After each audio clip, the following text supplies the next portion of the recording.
very fortunate today to have my first employer, Dr. Pramod Kumar on the dais, and my present employer, Professor Arun Kumar Garover on the dais together. So now I request Professor Pramod Kumar, Director IDC and Communication, to please come and deliberate some things on the dais. First, I say a few lines to introduce him to my students, to my faculty, and to the delegates. Sir, we are fortunate. We welcome you to the second dialogue. And Dr. Pramod Kumar, he is Director, Institute of Development and Communication, Chandigarh. He has also been appointed as the Chairperson of Punjab Governance Reforms Commission, PGRC, and now he is also the Chairperson of Haryana Governance Reforms Authority.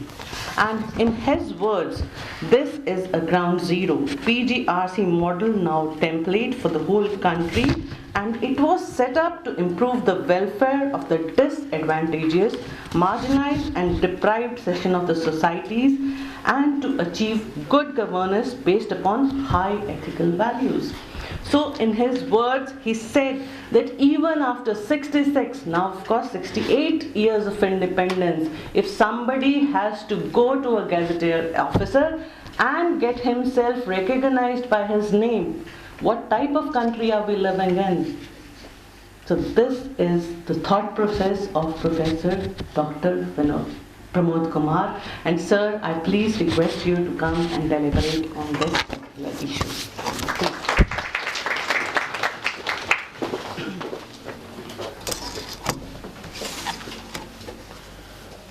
Distinguished colleagues and friends, Justice Dr. Kumar ji, Professor Arun Grover, Vice Chancellor, Punjab University, Dr. Devinder Sharma, Dr. Madhuri Rishi. I'm not indulging in any contrived humility if I say that I have not much knowledge of the subject. And whatever derivative knowledge I have acquired, it is through the writings of various people, and that too in a very short span when I was asked to come and speak in this session day before. So it took me only, given me one day to deliberate on this. But as a citizen of this universe and living in this country, one has some concerns. And you will agree with me that Dr. Devinder Sharma has almost served a buffet of ideas, and that has made my job quite simple because I can pick up any dish from that, whatever he has served, and then make my comments on that. So when he was just mentioning about how United States has built up a knowledge banks of various plants and genes, and I was just thinking that one should reflect over it rather than lament it, that why such kind of things are happening in this world. And why, at one level, if I may look into my country, India, that we are suffering from three things, which are in the matter of when it relates to these things. One is governmentality, that we are so much prisoners of bureaucratic setups and boundary conditions that if you want to think creatively outside those boundaries, you maybe find yourself somewhere in the prison that you have wasted so much money thinking innovatively and creatively. Because once you do research which is innovative, the cost is so high, return may or may not be there. Returns can be there, returns cannot be there. So somewhere I find that the societies which do not cherish become the knowledge centers and the knowledge hubs, and I think they have to deposit some ideas somewhere, maybe in USA or maybe in France. So that is what we keep on doing. And the second thing is the colonial mindset. The way we are still, the post-colonial societies are still under the hangover of some kind of colonial notions which make us the prisoners of our own history, our past, because they always wonder, when we, in a very lighter vein, look at Indian cinema, that earlier we used to say that we had some kind of hope and romance, which was depicted in Indian cinema at the time of independence. And now by mid-60s, that romance was gone and hope was also vanished. And because there was a China war, there was a recession in the economy, and we produced, movies like Diwar, which was a movie of angry young man emerging on the scene and lots of protest movements. And by the time, we reached 80s, mid-80s, we started producing Ramayanas and Mahabharatas as major serials, and everybody's glued to the TV, because then we went into the revival mode, that Ram Rajya is something which was very great. So earlier, we are not basically moving towards renewalism, we move towards revivalisms. So somewhere I find that kind of mindset and thinking, Devinderji will ponder over that, which leads us to become slave of some kind of ideas, and also extrapolation of models from the West. They don't come and force you to take those models, we adopt it. We have somewhere think that knowledge is superior, and why we think that we should reflect over that also. And here I make two prefaces to my presentation, which will be very short and very crisp. One is the whole notion of globalization, because I think that unless we ponder over this phenomena of globalization which we are having, perhaps we will not be able to do justice with the whole issues of ecology which we are trying to discuss here. And globalization, means different things to different people. And this, if I may mention, very shortly, that this notion of globalization has given a new orthodoxy. Geography without distance, history without time, value without weight, transaction without cash. And we made to believe that there are no alternatives. This kind of notion of globalization. And that is why once you have this kind of notion of globalization and you internalize that there are no alternatives, then you become, as Mr. Sharma was mentioning, Dr. Sharma, that the whole metrics, the way you measure your development, the GDPs, and I came across that book, which he must have also read it, Mismeasuring Our Development by Amartya Sen and others, which was the commission which was constituted by the French president to look into the whole question of metrics. That how these measurement itself does not measure the well-being of the people. They only look into the GDP, and GDP can increase, as he mentioned, if there is an earthquake, and GDP increases if there is a traffic jam. And that's the measures if you have, and that is why once you have those kind of measures, the policy planning is bound to go wrong, because your GDP will increase, but environmental damage it's doing will not be captured in that. And therefore, this whole notion of globalization, where you don't have, somewhere the whole notion of, as we are now in India, we are now struggling with not having cash and therefore having cashless transactions. It's much easier for 40% people who are living below the poverty line to have cashless transactions because they don't have cash. So 40% success is ensured. So therefore, this kind of a notion in which we are trying to globalize, integrate with the world, is somewhere I find is making us to pay much more bigger cost in terms of environment. And my second take on this globalization is that is tend to create a common culture. It doesn't, in a sense, tend to, it gives you a feeling of creating a common culture, but actually it breaks down your local cultures of separate communities, people, and replaces it with a cosmopolitan culture accessible in a very different ways to different classes. Now this cosmopolitan culture also has built into it a particular pattern of consumption, and that consumption, once it becomes global, it has a very serious environmental and ecological implications. And therefore, that is why some of us who have been thinking on these lines, that we think that we should encourage the politics of civilizational building rather than this kind of a cosmopolitan culture, which just weakens the sense of community and thereby decreases the sense of citizen well-being. Once the community breaks down, because as in the introduction it was mentioned, these are some of the sport things which a family acts as a sport or community acts as a sport, which help you to conserve ecology and environment in various ways. But this kind of globalization breaks that community notions, and then create a different sense of cosmopolitan culture which is very, very destructive to human existence. My third take on this, that cultural and ideological sweep of ideas and values, never in any preceding epochs have all spheres of human life, education, art, culture, sexuality, dominated by capital. I mean, it's something, amazing the way it is happening. The capital is so dominant, so predominant, that it now controls your education, life, health, sexuality, everything. And the moment it happens, then it's again have a different kind of predispositions, which are not very, very friendly with your the cost which we manage future generations going to make. And now come to this very interesting point, that where we are talking of there is no alternative, and technological integration with prefix E, like digital economy, the virtual cyber, tele, and just even prefix E before everything, it becomes technology savvy, e-toilets, e-something. But this has a very serious implications on our social well-being. So we are made to believe if you prefix E, every corruption is off, efficiency comes in, everything goes out. I mean, this is something I find, absolutely so sweeping, so unintelligent, but we are accepting it. Because there is something, globalized notion which were thrown on us, and this noun E is very devastating.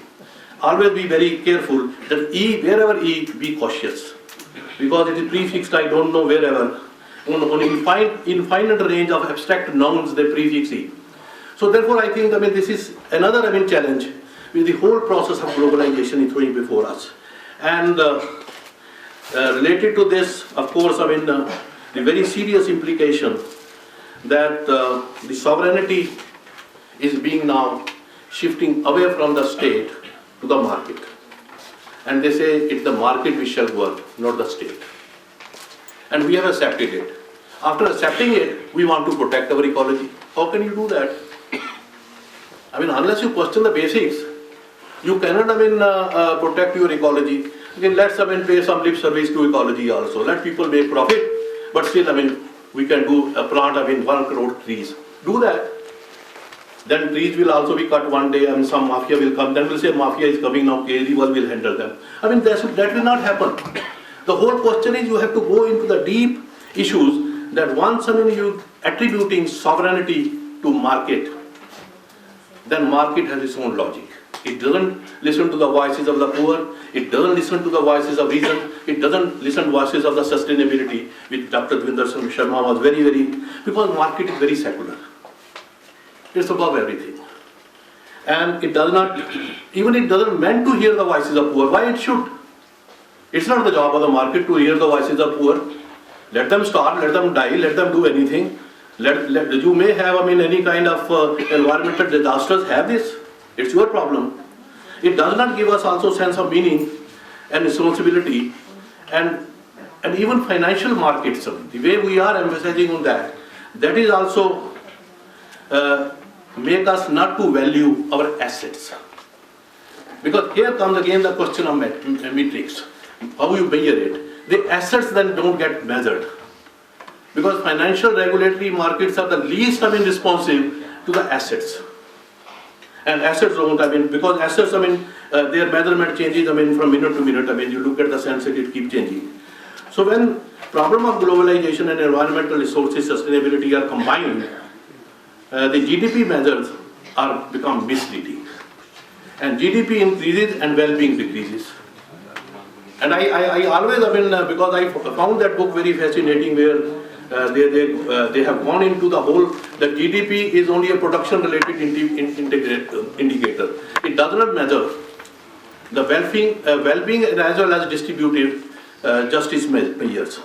So it is desirable that we must look into the index of economic progress that includes what is created and also simultaneously what is destroyed.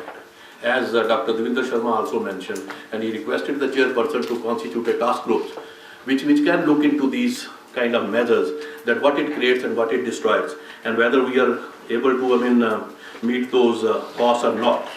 And now nearer this region, I mean, he mentioned about, and since I'm looking into Punjab and Haryana, I have three, I mean, issues I would like to raise, I mean, in the context of this region. But before that, I will only like to mention that how the major challenge, I mean, if these issues have to be addressed, is that how to engage the legislatures and policy planners to get into the mindset of producing alternate policy regimes. Because what they tell us, that policies is fine, implementation is bad. I mean, they never think that policy itself is wrong. And I always, slightly I mean digressing, I always give one example. When a village woman, who she is part of the self-help group, produces a candle in a self-help group that doesn't sell even for 1 rupee. But when Dimple Kapadia produces a candle, it sells for 8,000 rupees. So that Dhyankor living in a village doesn't understand why it is happening. She is environmental friendly, she is not using the machines, she is producing that candle, but nobody buys it. When Dimple Kapadia uses all kind of design and produces, I mean, technology is heavy, I mean, candle it sells for 8,000 rupees. I mean, the question here is, which I find, the alternate policy regimes means that you must have alternate policies. Don't blame the implementation. When you say the leakage takes place at the level of implementation because we formed a very right policy, no. Once you form such kind of policy and tell a squanger to keep buffaloes when he doesn't have a place to live, and then you say leakage has taken place. I mean, people will eat the money. So somewhere I find the alternate policy regime, the legislature and the policy planners have to put their head down and think about it, that how to get rid of the earlier policies. Because I find, I mean, 1871 acts which are there of the British, we are ruled by, many of the spheres we are ruled by them. Mostly in forest laws, mostly in environmental related things, but nobody looks at them. Because we just, I mean, bring about some kind of, blame the colonialism and blame, I mean, the American, and then we sleep well. But here the question lies that the biggest challenge which we are facing is the challenge, I mean, which is to our environment, and that comes from the way we are conducting our democratic processes. And that brings me down, I mean, to the whole question of that how our democracies are trapped between restoration of people trust and winning confidence of the market. And these are two totally opposed, I mean, parameters. I want to ensure well-being of the people, but I want to have the confidence of the market, as you were saying, the various rating agencies. And those rating agencies, I mean, I want to have their confidence. And once I lose confidence there, then my people, I mean, throw me out. I mean, here is a paradox for a policy planner. That is why, I mean, you find the political leadership is willing to give you doles, but he is not willing to make you productive. Doles I can give you, because doles are feudal response to the crisis of capitalism. And productivity is a kind of a welfare response to make you productive to crisis of capitalism. But it's very comfortable to give you doles because my rating agencies tell me not to do anything where, I mean, you are moving away from that profit-making machine kind of situations. And here the simple prescription before all human and institutional energies are, I mean, somewhere to move away from, wherever possible, the forces of market and try to govern in the interest of the people. And there are three issues in this context I'll like to flag. One is Mr. Devinder Sharma, as he mentioned, he already raised it in the context of Punjab and Haryana. I mean, I always wonder, I mean, since I'm layman into this area, I can take some certain liberties because he will not take offense. I always, I mean, wonder that the green revolution in agriculture, where excessive fertilizer was used, leading to soil degradation, excessive use of water, and who were the people who propagated it? Those who are talking of green technology now. And the same technology is introduced in other areas of India. And now after 20 years, they will talk about green technology after destroying the environment there. I mean, I always find why Western UP, Bihar, others have to follow the same technologies which we followed in Punjab and produce this disaster. And the same people who produce that disaster are now tell the government, no, you have to go now green way. So you were the champion of that. Why you did that? Didn't you know this kind of thing will create this kind of crisis? And now what kind of suggestion they give? Let's diversify to the commercial crops, some of them. And what is the commercial crop? Because these food crops will be supplied to us by the developed countries, by America, others, and the commercial crops to produce, which is just like the curve of the price curve of those commercial crops is just like a ECG report, where like this, and most of the peasant will have a heart attack the moment they will see that kind of curve, because the prices will fluctuate, they can die. I mean, this is such a commercial crop fluctuation. We say income of the farmer has to be increased by moving to commercial crops. He can't sustain. And this food, that is why food security with food sovereignty, that has to be the central principle, even if we have to look into the even sustainability issues, but that has to be the core. And especially like a country like India, where so many with so many billion people living here, I think, I mean, this diversification business somewhere has to look into the basic needs of security, food security, and also sovereignty. And second issue, which I think is basically relates to how to meet the needs of relatively low levels of consumption of non-renewable energy of the poor people. How, I mean, to meet their needs.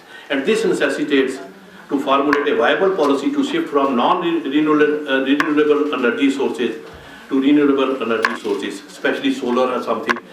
Many things are happening, but it has to be made a little more poor friendly.